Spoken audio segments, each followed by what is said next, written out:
Suatu kejadian lain terjadi.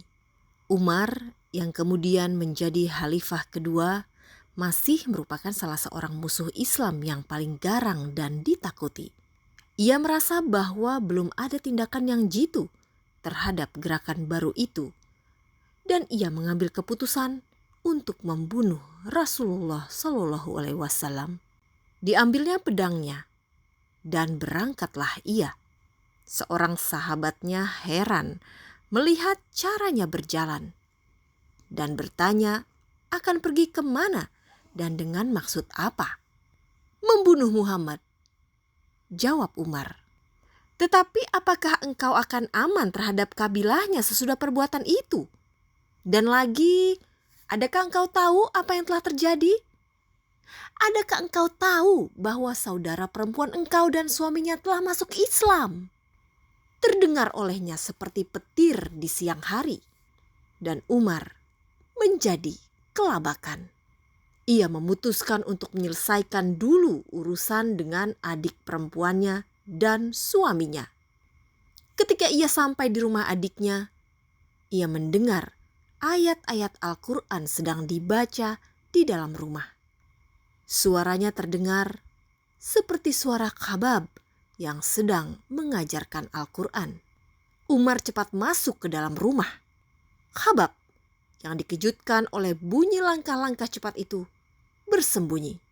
Adik Umar, Fatimah, menyembunyikan lembaran-lembaran Al-Quran. Umar menghampiri Fatimah dan suaminya dan berkata, "Aku mendengar kamu telah meninggalkan agamamu." Dan sambil berkata demikian, ia mengangkat tangannya hendak memukul suami Fatimah yang kebetulan keponakannya sendiri.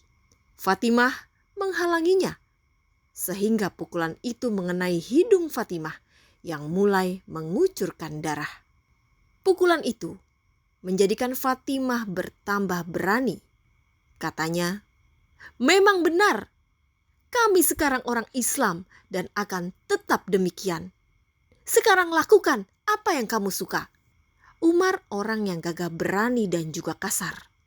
Tetapi melihat wajah adiknya merah berdarah oleh pukulannya, membuat Umar sangat menyesal.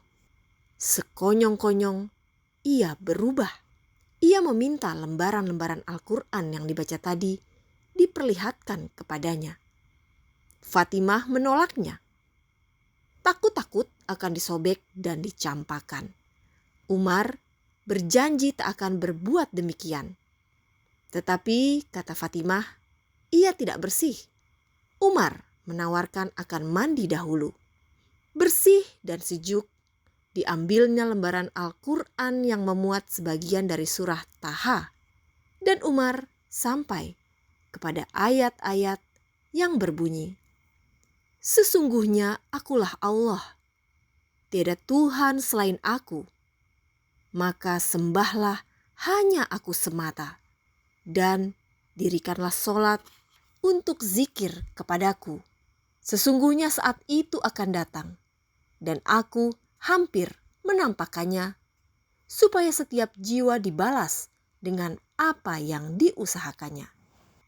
Surah 20 ayat 15-16.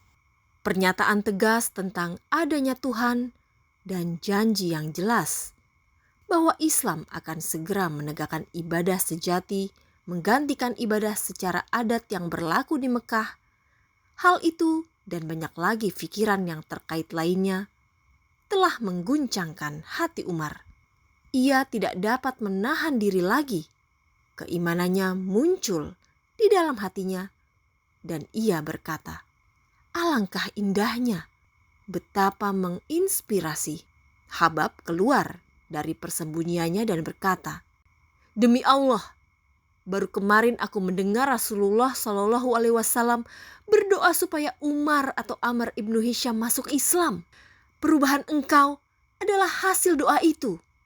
Umar telah mengambil keputusan. Ia menanyakan di mana Rasulullah Shallallahu Alaihi Wasallam berada dan langsung mendatangi beliau di Dar Arqam dengan pedang masih terhunus di tangannya. Ketika ia mengetuk pintu, para sahabat Rasulullah Shallallahu Alaihi Wasallam melihat Umar melalui celah dinding. Mereka sangat khawatir kalau Umar datang dengan maksud buruk. Tetapi Rasulullah Shallallahu Alaihi Wasallam bersabda, "Silahkan dia masuk." Umar masuk dengan pedang di tangannya. "Apakah maksud kedatangan Anda?" tanya Rasulullah Shallallahu Alaihi Wasallam. Umar menjawab, "Ya Rasulullah, aku datang ke sini untuk masuk Islam." "Allahu Akbar," seru Rasulullah Shallallahu Alaihi Wasallam. "Allahu Akbar," seru para sahabat. Bukit-bukit di sekitar Mekah menggemakan seruan itu. Berita baiat Umar menyebar, laksana api merembet, dan sejak itu Umar, penganiaya Islam yang paling ditakuti, ia sendiri mulai menjadi sasaran aniaya bersama-sama dengan orang-orang muslim lainnya. Tetapi Umar telah berubah.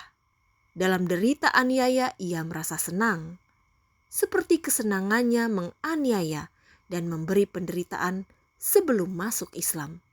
Ia pergi kemana-mana di kota Mekah sebagai orang yang paling diganggu dan disiksa.